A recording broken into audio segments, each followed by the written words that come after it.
નમસ્કાર, સમાચારો સાથે હું છું જયેશ। સૌપ્રથમ સમાચાર સુરતથી। સચિન જીઆઈડીસીમાં આગ લાગી હોવાની મળી રહી છે વિગતો। આ સચિન હોજીવાલા ઇન્ડસ્ટ્રીમાં ભયંકર આગના દ્રશ્યો પણ સામે આવી રહ્યા છે।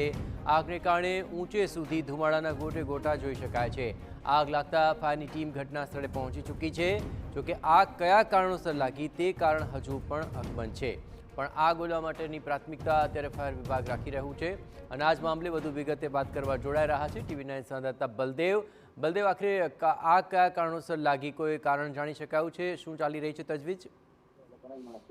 જે રીતે ઉનાળો શરૂ થતાની સાથે જ સુરત શહેરની અંદર આગના જે કિસ્સાઓ છે સતત જે વધી રહ્યા છે, એક પછી એક જે આગના બનાવો છે તે સામે આવી રહ્યા છે। ઇન્ડસ્ટ્રી વિસ્તારની અંદર જે રીતે મોટી કંપનીઓ હોય છે તેની અંદર પણ જે આગ લાગવાની જે ઘટના બની રહી છે તે દરમિયાન વહેલી સવારે જે રીતે સુરતના સચિન જીઆઈડીસી વિસ્તારમાં આવેલી એક જે કંપનીની અંદર જે અચાનક જ કોઈ કારણસર જે આગ લાગી હતી અને જોતજોતાની અંદર જે આગ હતી તે આખી કંપનીને ઝપેટમાં લઈ લીધી હતી। સચિન હોજીવાલા જે ઇન્ડસ્ટ્રી છે તેની અંદર આ જે કંપની આવેલી છે અને અચાનક જ આગ જે લાગવાના કારણે અફરાતફરીનો જે માહોલ છે તે સર્જાયો છે।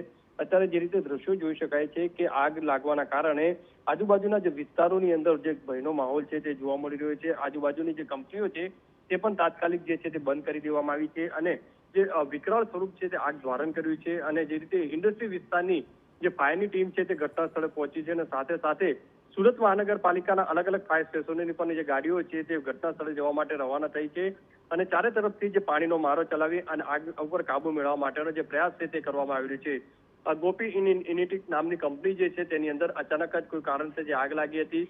સદનસીબે જે રીતે માહિતી મળી રહી છે કે કોઈ જાનહાનિની જે ઘટના નથી, પણ જે રીતે આગ છે તે વિકરાળ સ્વરૂપ ધારણ કર્યું છે અને અત્યારે ફાયર વિભાગની 25 થી વધુ જે છે ફાયર ટીમો અને જે ગાડીઓ છે તે ઘટના સ્થળ પહોંચી છે અને સતત જે પાણીનો મારો ચલાવી અને આગ ઉપર કંટ્રોલ મેળવવા માટેનો જે પ્રયાસ છે તે કરવામાં આવી રહ્યો છે।